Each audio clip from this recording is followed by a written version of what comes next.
વૈશ્વિક બજારોના સંકેતો જાણીએ સહયોગી નીરજ કંસારા પાસેથી। Neeraj, good morning. કઈ રીતે આજે વૈશ્વિક બજારો હેન્ડઓવર આપી રહ્યા છે?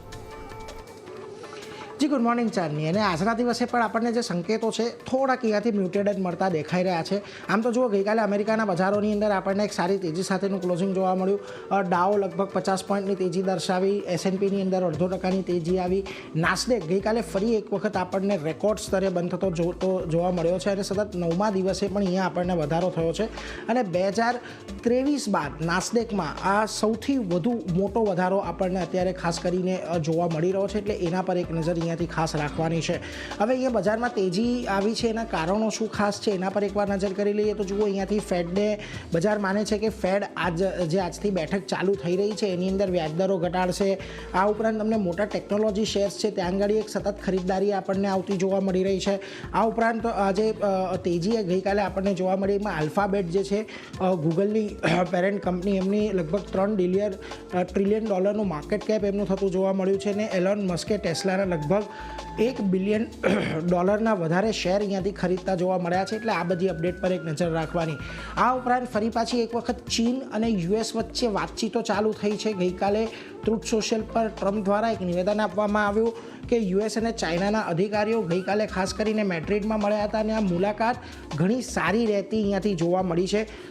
એમણે એવું કહ્યું છે કે શુક્રવારે રાષ્ટ્રપતિ શી જિનપિંગ સાથે પણ તેમણે ટેલિફોનિક વાતચીત કરી। બંને દેશો વચ્ચેના જે સંબંધો છે એ પણ અહીંયાથી મજબૂત રહેતા દેખાઈ રહ્યા છે। અને ખાસ કરીને એમણે એવું કહ્યું છે કે ટિકટોક પર જે વાતચીત થઈ છે એ એમને ખાસ કરીને નજીક લાવશે એવું એમણે એક આશા વ્યક્ત અહીંયાથી કરી છે। જોકે પછીથી ત્યારબાદ તેમણે એવી સ્પષ્ટતા પણ આપી ખાસ કરીને કે US અને ચીન વચ્ચે આ જે સોદો છે એ પ્રાથમિકતા છે, ટિકટોક એ પ્રાથમિકતા નહીં થતી, પરંતુ ટિકટોકના દ્વારા કે એના વિષયથી જે પણ વાતચીત થઈ છે એ ઘણી આવકાર્ય છે એવું એમનું કહેવું છે। હવે શું અહીંયાથી ખાસ કરીને ચીનને રાહત મળશે કે નહીં ટેરિફ પર એક પ્રશ્ન છે, અને એને લઈને જુઓ એવું લાગી રહ્યું છે કે કોઈ રાહત તો નહીં મળે, પરંતુ આ ડીલનો જે સમયગાળો છે એ લંબાવવામાં આવી શકે છે। અત્યારે નવેમ્બર સુધીનો એક મોરેટોરિયમ પીરિયડ આ બંને દેશો દ્વારા નક્કી કરવામાં આવ્યો હતો। હવે ખાસ કરીને આ પીરિયડ જે છે એને નવેમ્બરથી પણ લંબાવવામાં આવી શકે છે।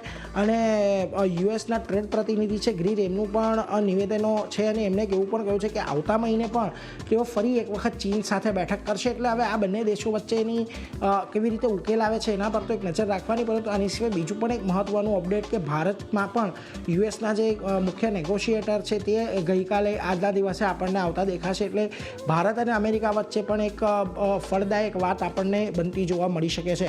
જોકે હવે આજે આપણી નજર ખાસ કરીને ફેડ પર છે। ફેડની 2 દિવસીય બેઠક આજથી શરૂ થશે। યુએસની ફેડ આવતીકાલે વ્યાજદરો પર અહીંયાથી નિર્ણયો લેવા જઈ રહ્યું છે અને આપણને બધાને છેલ્લા ઘણા સમયથી આપણે રોજને રોજ અપડેટ આપી રહ્યા છે કે બજારની અહીંયાથી આ મહિનાની અંદર લગભગ 5% વ્યાજદર કાપની આશા છે।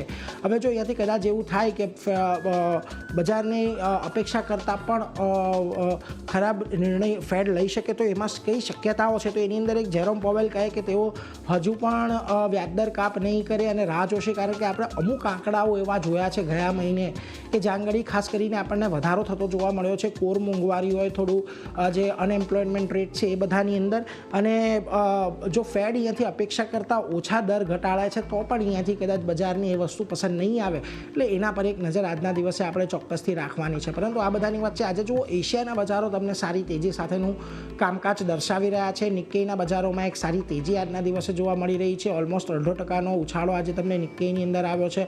તો કોરિયા અને તાઇવાનના બજારોમાં પણ એક સારી તેજી સાથેનું જ કામકાજ આજના દિવસે તમને જોવા મળી રહ્યું છે। બીજી તરફ શાંઘાઈ, હેંગસેંગ અને સ્ટ્રેટ ટાઈમ્સની અંદર પણ જુઓ આજના દિવસે થોડોક મિશ્ર કારોબાર અહીંયાથી જોવા મળી રહ્યો છે।